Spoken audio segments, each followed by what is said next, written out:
Orang tuanya meninggal masih bisa sedekah. Terus dibalik, jangan sedekah, memberatkan orang mati, nggak boleh memberatkan orang hidup. Ya orang hidup juga satu diberatkan sama orang mati. Mikul mayat itu juga berat. Mensolati itu kan kewajiban orang hidup. Dan orang tua meninggal jangan utang. Kamu jangan lupa, kamu lahir itu orang tuamu utang. Kalau yang sesar utang, bayar SPP nggak bisa, orang tua kita hutang. Beli susu nggak bisa, orang tua kita hutang untuk kehidupanmu ketika kamu belum bisa apa-apa. Sekarang orang tuamu nggak bisa apa-apa dan kamu nggak punya apa-apa, hutanglah, tanggung jawab balik sebagai anak. Lantas kemudian ziarah ke makam para guru, bis pariwisata laku. Makam-makam para wali diziarahi, bis pariwisata laku. Makanya kemarin corona bis pariwisata pensiun, nggak ada orang nyewa. Sampai di makam para wali rukun. Apa yang terjadi? Ya orang jual nasi, nasinya laku. Orang jual ojek, ojeknya laku. Apa saja laku di makam para wali, bahkan copet bisa hidup di makam para wali. Gimana roda kehidupan gak jalan? Assalamualaikum warahmatullahi wabarakatuh. Bismillahirrahmanirrahim. Bismillah, alhamdulillah, wassalatu wassalamu ala rasulillah Sayyidina Muhammad ibn Abdillah wa ala alihi wa ashabihi wa azwajihi wa dhurriyyatihi wa ahli baitihi wa man tabi'ahum bi ihsan ila yaumil qiyamah. Para alim, para ulama, para kiai yang mana tadi WA-nya Ceng Malki tadi, daripada keliru, yang sangat kita hormati, kita banggakan, keluarga besar almarhum Kiai Haji Umar Basri Al-Fauzan dan seluruh dzurriyyahnya, Sohibul Fadilah wa Sa'adah Kiai Haji Mimar Hidayatullah, Kiai Haji Umar Alam Sohibul Pondok, Kiai Haji Abdul Wahid Ketua Tanfidiyah PCNU Garut dan seluruh jajarannya, Kiai Haji Aceng Mujib Panglima Banser Fauzan,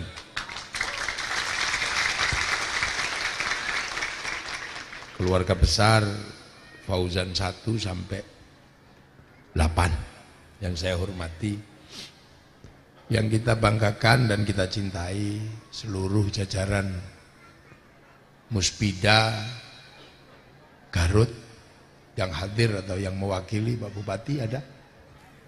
Oh ini Pak Kapolres langsung, yang nggak pernah takut dan nggak pernah gentar dengan siapapun demi NKRI. Pak Dandim hadir, alhamdulillah komplit. Para kiai, para ajengan, hadirin wal hadirat yang berbahagia, alhamdulillah ini acaranya khol. Khol itu memperingati orang meninggal, makanya jangan rame-rame sampean ya, dengarkan. Loh kalau ini kan panitia, nah, di panitia itu kan pesuruhnya yang punya acara. Yang punya acara itu ya yang ditulis di belakang ini, yang namanya masih kita ingat, namanya khol. Nah inilah bedanya manusia dengan yang lain. Kalau sapi kan nggak pakai khol, kuda nggak pakai khol, tapi kalau manusia pakai khol, diperingati. Jadi peringatan lahir, peringatan meninggal, dan beberapa peringatan itu ya karena kita ini manusia. Jadi memang manusia ini makhluk paling istimewa. Makanya ngurus manusia itu pentingnya luar biasa. Bikin pondok ini juga ngurus manusia. Pak polisi ngurus manusia. Nanam jagung itu karena ngurus manusia. Jadi hampir seluruh kehidupan di dunia ini karena ngurus manusia. Karena kalau manusia ini nggak diurus bahaya. Karena manusia ini makhluk terbaiknya Allah. Laqad khalaqnal insana fi ahsani taqwim. Manusia ini yang terbaik. Makanya nggak ada yang bisa ngalahkan manusia. Wong manusia ini makhluk terbaik. Gajah segede itu kalau sama manusia ya kalah. Cuman digini-gini aja gajahnya mantuk-mantuk. Monyet yang mirip manusia kalah sama manusia. Walaupun jarinya 5, nggak ada monyet itu bisa cewok, itu nggak ada. Cebok nggak ada. Ini manusia ini makhluk terbaik, makanya ngurus manusia ini. Dan tegas Allah, laqad khalaqnal insana fi ahsani taqwim. Aku bikin manusia ini yang terbaik. Yang terbaik. Dan di dunia ini nggak ada yang baiknya ngalahkan manusia, nggak ada. Nah, karena makhluk terbaik ya, menangan manusia itu. Tapi sekali lagi manusia ini walaupun menangan, tapi kalau kecil baru lahir itu terlihat paling lemes. Karena sesungguhnya manusia itu bukan penduduk bumi. Manusia itu penduduk langit. Manusia itu alien yang sesungguhnya ya manusia itu. Kalau kucing itu asli sini. Kambing asli sini, babi asli bumi. Kalau ini enggak, ini penduduk langit sana.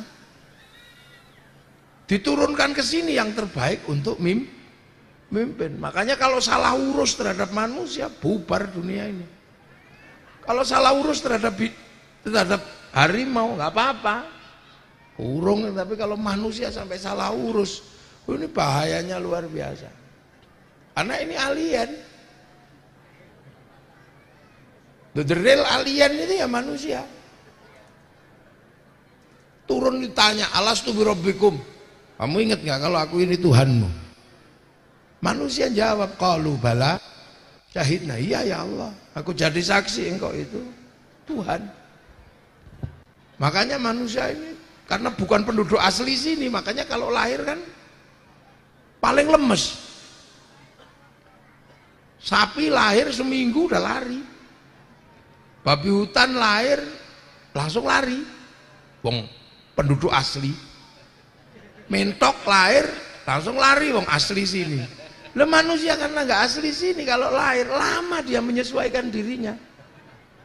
9 bulan masih mengkurap gitu. Tapi kalau udah gede, karena yang terbaik, rakusnya juga luar biasa. Itu manusia. Makanya jangan sampai salah urus ini manusia ini. Yang terbaik. Nah ya, ikan itu menempati air sekuat apapun, kalah sama manusia yang nggak punya sayap. Ditembak kena, dipulut kena, bahkan anaknya belum lahir diambil telurnya kena. Angkasa dibikinkan pesawat, lautan dibikinkan kapal, habis semua. Menangan manusia itu. Hutan itu ditunggui harimau berpuluh-puluh tahun, beratus-ratus tahun, aman. Tapi begitu manusia datang, hutannya habis. Ya kan? Makanya ketika manusia itu mau dibuat, mau dibikin nih, malaikat Jibril nanya, ataj'alu fiha ma yufsidu fiha wa yasfikud dima. Apakah engkau akan bikin makhluk yang merusak ya Allah? Ya karena manusia itu sifatnya pasti merusak. Dalam pandangan malaikat, bikin rumah dari kayu, merusak hutan. Rumahnya monyet habis karena bikin rumah. Bikin rumah dari batu, gunung di traktor, habis. Dan menumpahkan darah. Mau bikin anak aja menumpahkan darah. Ya kan mengambil perawan. Mau bikin anak, mau sehat, ngambil darah. Darah siapa? Darah ayam. Darah kambing. Darah sapi ditumpahkan untuk kesehatan manusia. Jadi penumpah darah terbesar ya Makanya kalau sampai salah urus bahaya. Makanya laqad khalaqnal insana fi ahsani taqwim. Ini benar-benar luar biasa. Makanya orang bisa hidup karena ngurus manusia. Manusia lahir itu ngurus popoknya aja, ngurus nya itu menghasilkan industri gede yang luar biasa, industri popok. Orang hidup dari nya bayi, pakaian bayi, susu bayi, menghasilkan industri besar. Karena makhluk terbaik ini mesti diurus dengan benar. Karena apa? Kalau salah urus bahayanya luar biasa. Kecil dikasih minum susu, keras dikit, gitu. Tapi kalau udah gede, bir juga masuk, arak masuk. Waktu kecil dikasih makan pisang, besar dikit, gitu. Tapi kalau gede-gede, aspal juga masuk, besi cor masuk semua itu. Lah. Makanya manusia ini diurus dengan benar. Itu kan, diurus dengan benar. Baik sekali. Enggak ada bayi lahir itu yang selucu bayi manusia itu, enggak ada.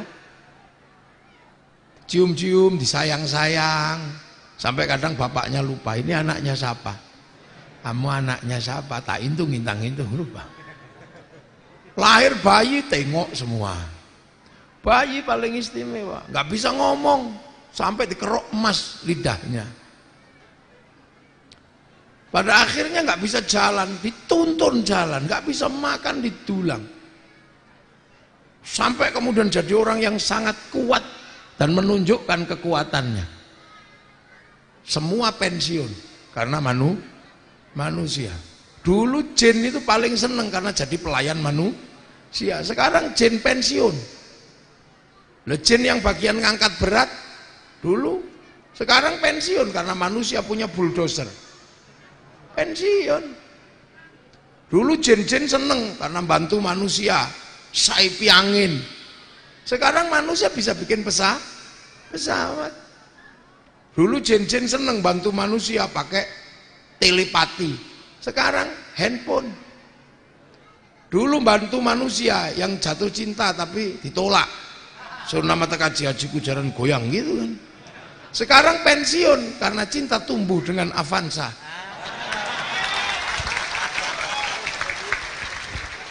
Ini kita bicara manusia, hebat manusia ini. Menangan. Sekarang jin pensiun. Malaikat yang suka bagi hujan sekarang istirahat.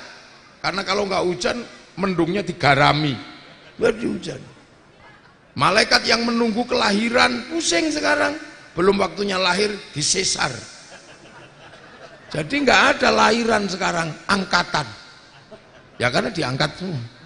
Jadi kayak polisi ada angkatan. Loh itu manusia. Nah yang kita bicarakan tentang manusia itu menghasilkan disiplin ilmu-ilmu besar.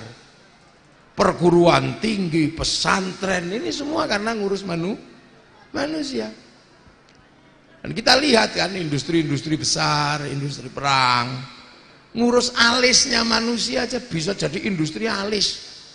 Dokter spesialis idep, spesialis bulu mata. Itu. Loh industri bagaimana manusia jarang kelahirannya. Oh itu industri besar namanya industri kondom, besar. Itu hanya untuk membuat manusia jarang. Untuk buat manusia pakai baju, industri kain. Jadi kehidupan manusia ini semuanya sesungguhnya adalah karena ahsani taqwim. Ya dipakai baju ya cakep, dipakai peci ya cakep, pakai celana pendek ya cakep, apalagi perempuan pakai jilbab cakep, pakai jilbab yang dikasih bunga tambah cakep, pakai gelang cakep, celana panjang cakep, celana pendek cakep, nggak pakai apa-apa juga cakep. Lah ini manusia, makanya manusia ini diurus betul. Industri-industri besar karena manusia. Gitu, manusia ini manusia. Jadi karena laqad khalaqnal insana fi ahsani taqwim, sampai agar manusia itu sehat terus, menghasilkan industri kesehatan, industri obat, industri apa? Coba ada nggak di dunia ini yang bukan untuk manusia? Semua untuk manusia. Ya, khalaqalakum ma fil ardi jami'a, semua. Sapi untuk manusia, untuk kerja, untuk dimakan. Ikan, apa aja. Pokoknya ini benar-benar cara lain. Allah punya nas, summa radadnahu asfala safilin. Ini nas ini nggak apapun nggak bisa. Ini nasnya yang buat. Summa radadnahu asfala safilin. Lama-lama jadi jelek. Pasti sudah. Kecil pipinya bagus gitu. Rombongan orang pengen mencium. Sampai tua, sampai gede masih bagus. Kulit keriput. Semua habis jadi jelek. Jadi jelek. Ya kan? Bahkan kalau mati tambah jelek lagi. Lebih berharga bangkainya ikan daripada bangkai manusia. Ikan kalau mati orang masih mencari, berebut ibu-ibu. Bangkai manusia rebutan ngubur. Bahkan kuburan manusia menakutkan, ada hantunya. Loh, bangkainya kalah. Nggak ada orang doyan secantik apapun kalau udah mati ya ambil, enggak, kubur aja. Lah itu manusia, itu hukum Allah. Tsumma radadnahu asfala safilin. Makanya tidak ada orang berusaha hidup abadi gitu ya. Emang Fir'aun? Nggak ada. Nah ini manusia. Tapi di situ ada janji Allah. Illalladzina amanu wa amilus sholihat. Kecuali orang yang beriman dan berkelakuan baik. Amanu wa amilus sholihat nggak turun, tetap baik. Kecil lahir ditengok-tengok.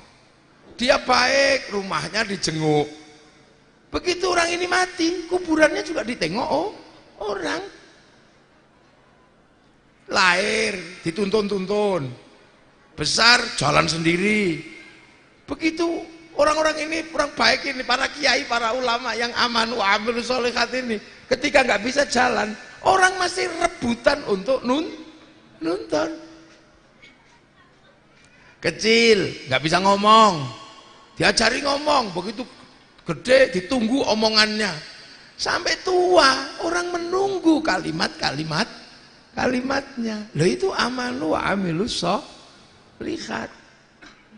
Ini orang-orang yang jadi punjernya dunia yang akan menjadi mata rantai berhentinya asfala safilin. Akhirnya loh inilah. Nah ini yang kadang kita lupa.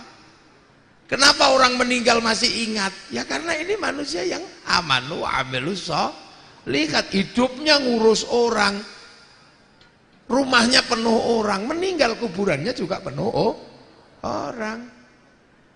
Lah ini amanu wa amilus sholihat. Makanya sampean jangan sembrono dengan amanu wa amilus sholihat ini. Walaupun tua masih gagah. Kalau orang jelek begitu tua mau minta tuntun, nah melaku dewe udah gitu. Omongannya mana ada orang mau dengar. Ini janji Allah, amanu wa amilus sholihat. Makanya enak jadi orang beriman dan soleh itu enak. Kenapa enak? Ya karena selain dirinya sendiri berdoa, dia didoakan oleh orang seluruh dunia. Orang soleh itu pasti didoakan orang seluruh dunia. Karena apa? Karena setiap kita sholat pasti wa ala ibadillahis sholihin. Pasti kita wa ala ibadillahis sholihin. Orang-orang soleh. Makanya orang-orang soleh ini tidak akan pernah turun derajatnya walaupun kondisi fisiknya sudah menurun. Loh, makanya sampean berusaha paling tidak itu pengen jadi orang soleh. Enak karena wala ibadillahis sholihin. Jadi makanya orang soleh itu kalau sampean datang melihat gitu aja, itu ayem hatinya. Makanya obat hati itu salah satunya adalah berkumpul dengan orang soleh. Karena orang soleh ini seperti power bank. Power bank yang tidak pernah henti dicas secara virtual oleh orang seluruh dunia. Wa ala ibadillahis sholihin. Nah itu. Makanya orang-orang soleh itu enak. Bahkan orang soleh itu anak-anaknya itu berhak mendapatkan perilaku yang baik karena kesolehan orang tuanya. Makanya kiai-kiai itu punya anak dihargai orang anaknya karena anak orang soleh. Karena orang soleh itu anaknya berhak mendapatkan privilege bapaknya. Al-Quran apa menjelaskan? Al-Quran menjelaskan Nabi Khidir melubangi kapal. Nabi Musa nanya, ya Khidir kenapa dilubangi? Ada perampok. Nanti dia wah motong orang. Nabi Khidir, kenapa dipotong ya Khidir? Ya itu nanti kalau gede bahaya ya. Orang tuanya bisa kafir. Lah kalau gitu anaknya ya bahaya, mateni aja. Nah, preventif terhadap sesuatu yang akan berbahaya itu di zaman Nabi Musa diberlakukan. Makanya polisi dan TNI ketika melakukan kerja preventif boleh sebelum terjadi sesuatu hajar duluan. Boleh, makanya boleh intel polisi mencari ini siapa yang akan merusak manusia ini. Tapi nggak apa-apa, karena apa? Ya itu bahaya. Nah Nabi Musa berjalan lagi minta air nggak dikasih oleh orang kampung. Minta air nggak dikasih malah memperbaiki rumah. Aneh kan? Loh, kenapa ya Musa? Karena di situ ada dua anak yang nanti orang tuanya meninggal menyisakan harta. Wa kana abuhuma sholihan. Nah, jadi orang soleh itu enak karena didoakan. Gitu loh, karena didoakan. Oh ibu-ibu nggak mau terhalang, turunin aja nggak apa-apa. Itu nggak apa-apa, taruh di depan ini lah. Di depan son itu loh, biar nggak kelihatan. Biar kelihatan. Kan ibu-ibu nggak pernah mau kehilangan kiai yang cakep pun nggak mau. Sudah ini sederhana gitu. Jadi wakana abuhuma sholihan. Loh makanya kita selalu kemana-mana, yai mohon didoakan semoga anak-anak menjadi anak yang soleh, gitu. Itu orang soleh. Makanya orang-orang soleh itu tidak pernah berhenti. Terus itu didoakan karena diinstal terus sama Allah. Nah makanya kemudian orang-orang soleh ini kebaikannya harus dipancarkan.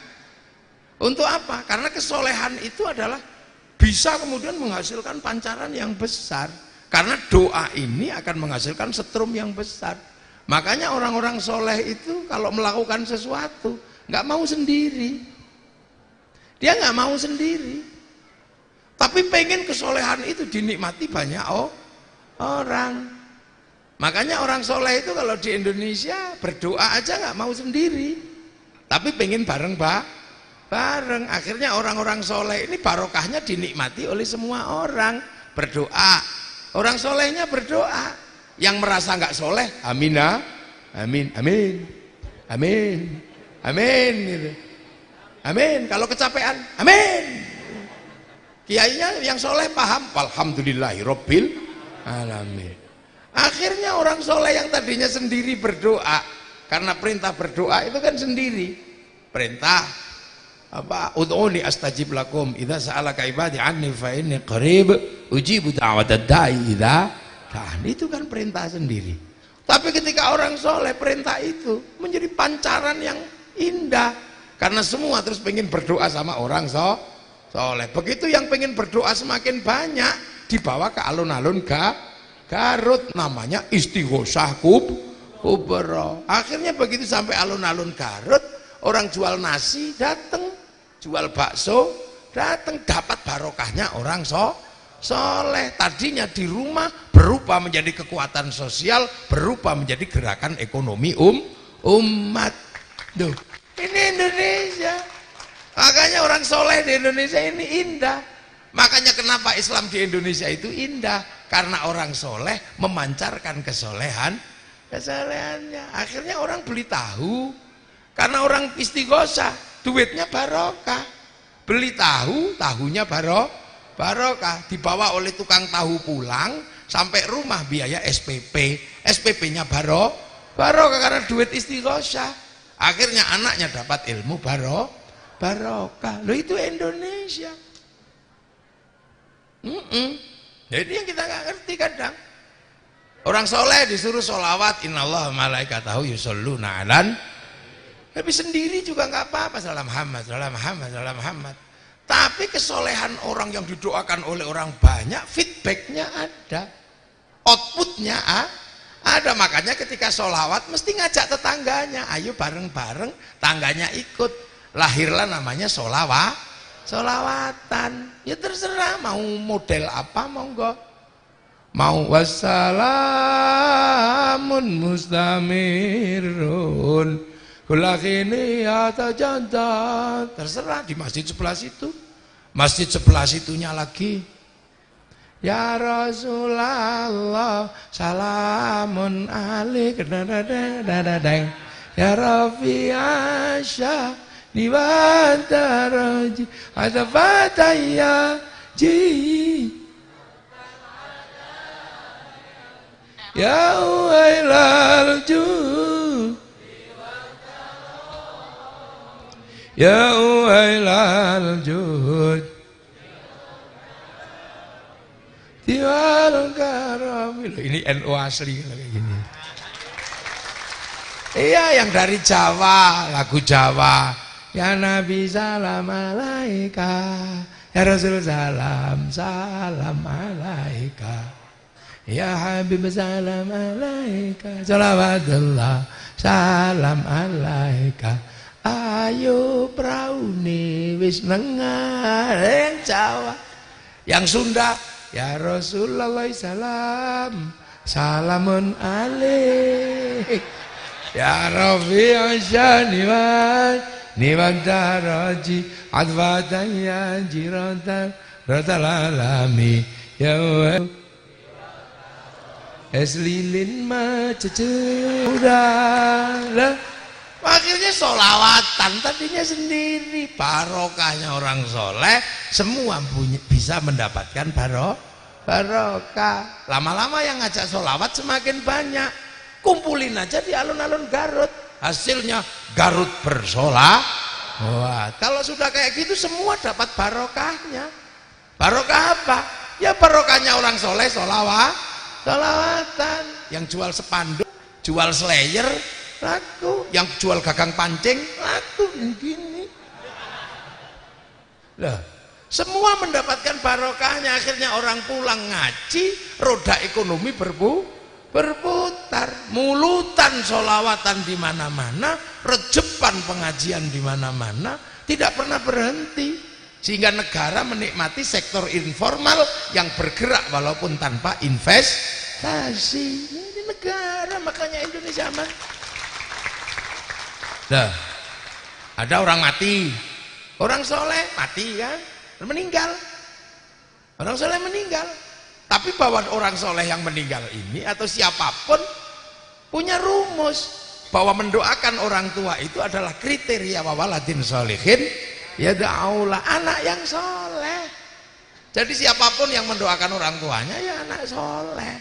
Dia ngumpulin tetangganya sampai sehari, sampai 3 hari, sampai 7 hari. Dari situ roda ekonomi berputar, jual jeruk laku, jual aqua laku, tisu laku, semua laku, rokok laku, semuanya jalan. Kehidupan sosial bergerak sampai 40 hari, sampai ini, sampai khol. Orang jual nasi di luar, jajan banyaknya luar biasa. Dari sebuah kematian menghasilkan roda ekonomi yang berputar. Artinya apa? Kita ini bisa mensiasati bahwa dalam keadaan lapang dan sempit kita bisa bersedekah. Alladzina yunfiquna fis-sarra'i wad-dharra'i. Makanya hanya santri yang bisa bersedekah dalam keadaan sempit. Orang tuanya meninggal masih bisa sedekah. Terus dibalik, jangan sedekah, memberatkan orang mati, nggak boleh memberatkan orang hidup. Ya orang hidup juga satu diberatkan sama orang mati. Mikul mayat itu juga berat. Mensolati itu kan kewajiban orang hidup. Dan orang tua meninggal jangan utang. Kamu jangan lupa, kamu lahir itu orang tuamu utang. Kalau yang sesar utang, bayar SPP nggak bisa, orang tua kita hutang. Beli susu nggak bisa, orang tua kita hutang untuk kehidupanmu ketika kamu belum bisa apa-apa. Sekarang orang tuamu nggak bisa apa-apa dan kamu nggak punya apa-apa, hutanglah, tanggung jawab balik sebagai anak. Itu hanya nikmat kalimat itu. Tapi tiba-tiba kemudian nggak boleh utang. Nah itulah, akhirnya roda ekonomi berputar. Kesolehan orang soleh menjadi barokah buat sekitar. Nah itu. Lantas kemudian ziarah ke makam para guru. Bis pariwisata laku. Makam-makam para wali diziarahi, bis pariwisata laku. Makanya kemarin corona bis pariwisata pensiun, nggak ada orang nyewa.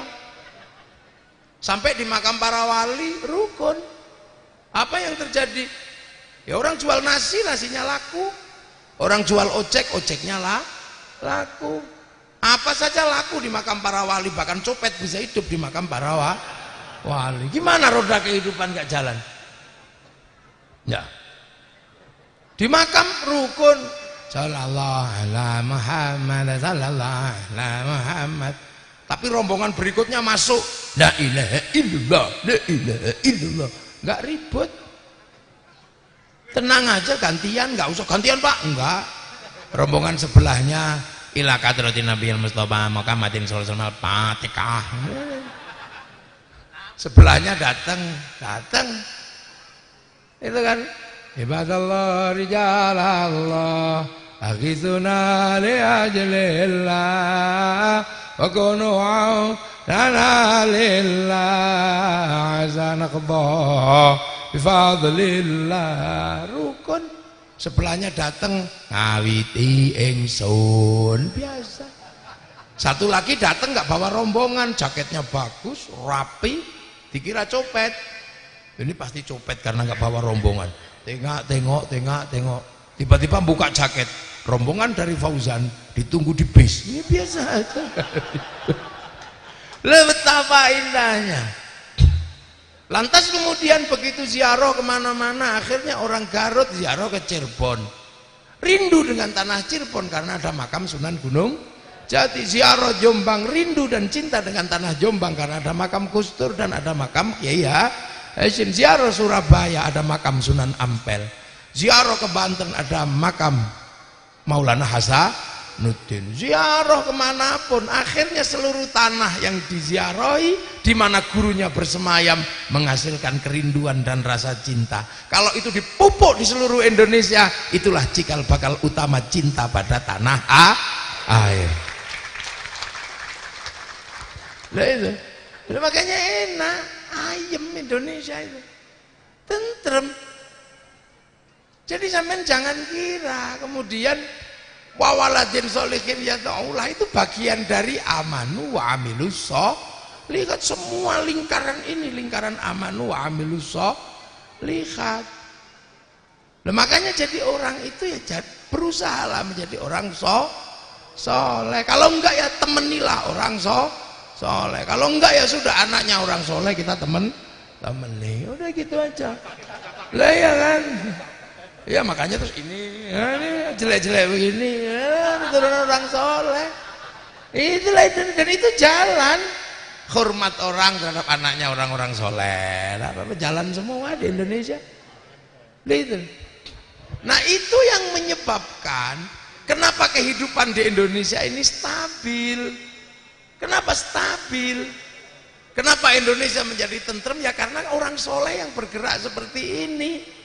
Akhirnya kemudian siklus ini ya itu menghasilkan apa? Falahum ajrun ghairu mamnun. Ada pahala yang nggak pernah putus dinikmati. Nah, kalau sudah ini akan ada balik lagi kemana? Ini sampai tak tunjukin. Yang kadang lupa kalau ngaji ingetnya itu, lupa awalnya. Apa ayat itu awalnya? Wattini wazzaitun wa turi sinina wa hadzal baladil amin. Demi buah tin. Ini sumpah Allah terhadap Nabi Nuh, turun dari kapal dapat buah tin, ulul azmi pertama. Wazaitun, sumpah Allah kepada ulul azmi, sumpah Allah kepada Nabi Musa. Lah Nabi Muhammad itu disumpahi apa oleh Allah? Wahadzal baladil amin, dan demi keamanan bangsa dan negara. Lah, Nabi Muhammad itu sudah berbicara tentang baladil amin. Kenapa? Karena ketika Nabi Muhammad lahir jadi nabi, dunia sudah berbangsa-bangsa, bersuku-suku. Nabi Adam itu baru satu keluarga, Nabi Nuh baru satu suku. Ya kan? Di Palestina sama Mesir. Lah Nabi Muhammad bangsa.